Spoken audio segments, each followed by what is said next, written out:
안녕하세요. 한자 삼락의 심연진입니다.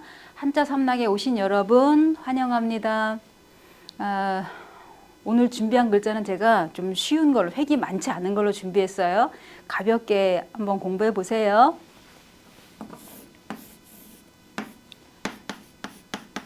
이거는 둥글환. 우리가 보통 뭐 환약, 뭐 포환, 뭐 이런 얘기할 때 쓰는데, 이렇게 생긴 거는 새을이에요. 새을. 우리가 왜 9구의 부수가 요거 새을이잖아요. 그죠? 이 모양이에요. 그러면 이거는 새을하고 또 뭐가 결합되어 있는 거냐면 이거는 사람인이에요. 그러니까 우리가 새 그러면은 새조가 있고, 그죠? 그다음에 새을이 있고 새추가 있다면 똑같은 새라는 뜻인데 이거는 꽁지가 긴 꿩 같은 뭐 공작새 이런 걸 말한다면 새을은 물에 동동 떠다니는 거, 오리, 백조, 고니. 그다음에 새추는 온갖 잡새. 이제 이렇게 생각하시면 되는데 마찬가지로 여기서 새을이라는 거는 그러면 이렇게 오리나 백조처럼 이렇게 낮은 자세로 있는 그런 모습을 말하는 거예요.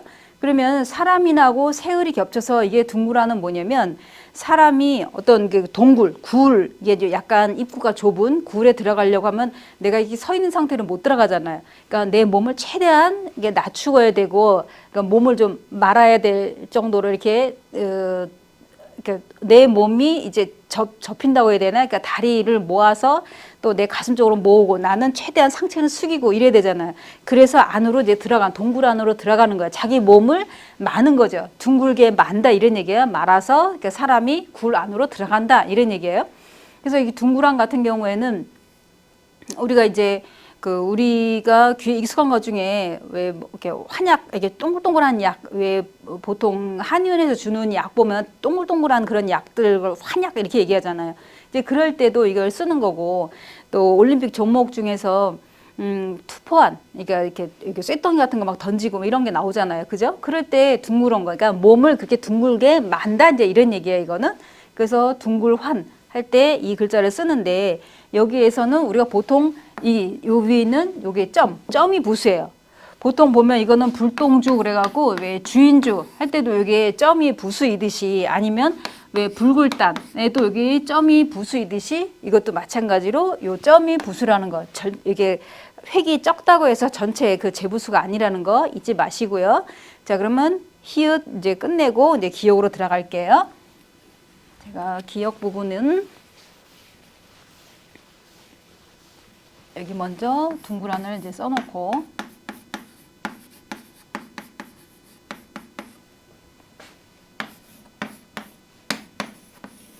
이거는 가까울 근.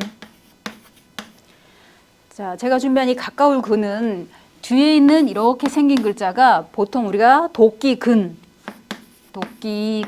아니면은 고기 한 근 두근 할 때 근근이라고도 해요. 그러니까 음을 빌려준 역할을 한 거죠.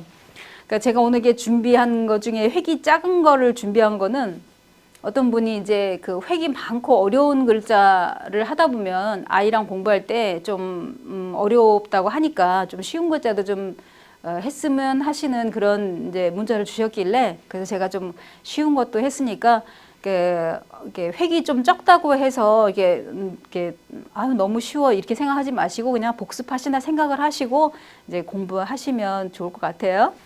자, 그래서 이거는 가까울 근은, 그러니까 이거는 근근, 도끼근은 소리만 빌려준 거고, 그러니까 여기에 책받침이 나온 거는 뭐 수도 없이 많이 했죠. 이거는 거르척 플러스 발족. 그러니까는 어떤 목표 지점이 만약에 여기 있다고 치면 내가 이게 가면은 이 목표 지점을 기준으로 하면 점점점 가까워지는 거잖아요. 그죠? 그러면 이제 이거랑 반대가 되는 거는 이제 멀원이 되겠죠. 그죠?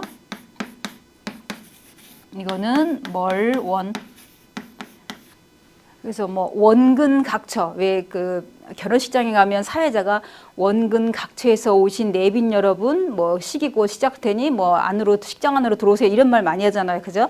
그럴 때 멀원과 가까울 근은 서로 반대가 되는 이제 그런 거고, 아니면 이 가까울 근 같은 경우에 뭐 너희 집 근처에 와 있어 뭐 이런 거라든지, 아니면 근교, 뭐 부근, 뭐 아니면 근사치, 뭐 근사치에 가깝다 이런 얘기할 때 가까울 근자 이거를 쓰는데, 여기에서는 이거는 음만 빌려준 역할만 한 거다 이렇게 생각하시면 되고요.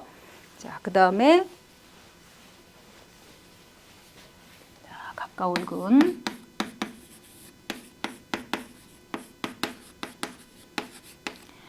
여기서 아까 근근 이거 하나 더 설명을 드리자면 근근 이거는 이제 한 근 두 근 할 때 근근이잖아요. 도끼근. 근데 여기다 하나만 딱 획이 하나 딱 들어가면 이거는 물리칠 척이 돼요. 뭐 척합이 할 때 그러니까 이렇게 쓸 때 주의해야 돼요. 이거는 한 획 때문에 전혀 다른 글자가 되니까. 자, 그다음에 제가 준비한 거는 이거는 콩두. 근데 이거는 쉽지만은 콩두로 그냥 그 끝을 맺으면 안 되고요. 이거는 원래 더 중요한 뜻이 뭐가 있냐면, 그러니까 제기, 그러니까 제사용 그릇. 제기라는 뜻이 나오는 글자가 더 많아요. 이거는 제사제, 이거는 그릇기. 우리가 제사용 그릇을 보면은 예를 들어서 이렇게 생겼다면 이 맨에 있는 거는 이 제기에 담아져 있는 음식물을 말하는 거고, 그 다음에 이거는 제기에 담는 그릇 부분, 그 다음에 이거는 요 밑에, 그 다음에 받침, 이걸 말하는데 제사 관련되어 있는 한자가 더 많아요. 이 콩이란 뜻보다도. 그러니까 이거 여기서는 기억하실 게 뭐냐면, 이 콩도 쉬워 이렇게 생각하지 마시고 콩이란 뜻 말고 제기를 뜻하는 글자가 더 많다는 거를 기억을 해 두시고요. 그래서 우리가 콩과 관련되어 있다 그러면 뭐 두유, 두부, 뭐 녹두, 뭐 이런 것도 하고 종두, 둑두. 그러니까 콩 심은 데 콩 나고 팥 심은 데 팥 난다 이런 얘기 하잖아. 원인에 따라서 거기에 대한 결과는 반드시 생긴다. 이런 얘기로 나오잖아요. 콩 심은 데 콩 나고 팥 심은 데 팥 난다 할 때. 그럴 때 이제 콩과 관련돼 있는 거고. 그래서 왜 녹두 할 때도 그러니까 녹두나물이 지금으로 사람들은 녹두나물 그러지 않고 숙주나물 그러잖아요. 그러니까 숙주나물이라고 이름이 이게 바뀐 것 중에 하나가 그 신숙주, 그러니까 과거에 그 집현전 학사도 하고 세종대왕한테 그 고명 대신도 하고 했던 사람인데 나중에 세조가 이제 단종을 죽이면서 왕이 될 때 이거를 끝까지 반대했던 그 사육신이 있다면은 이제 뭐 신숙주 같은 경우에는 바로 그 단종보다는 세조 편에 속해 있었잖아요. 그래서 변절자라고, 그러니까 숙주나물이 금방 쉰다 그러잖아요. 그러니까 이 신숙주가 이게 쉽게 마음이 변했다고 해서 녹두나물이 나중에 숙주나물로, 왜냐하면 신숙주가 명나라에 가서 녹두를 들여왔다고 해요. 그래서 백성들이 이게 반찬이라든지 이런 거를 먹을 때 아니면 콩, 이게 녹두 같이 밥이랑 뭐 더 먹으면은 그만큼 그 쌀이 덜 들어가도 되니까 그걸 갖다 가져온 사람이 신숙주라 그러잖아요. 그죠? 그래서 나중에 녹두나물이 숙주나물로 이름이 바뀐 것 중에 하나가 그런 유래가 또 있어요. 그러면 여기에 보면은 콩두는 콩 말고 제사와 관련되어 있는 것이 훨씬 많다.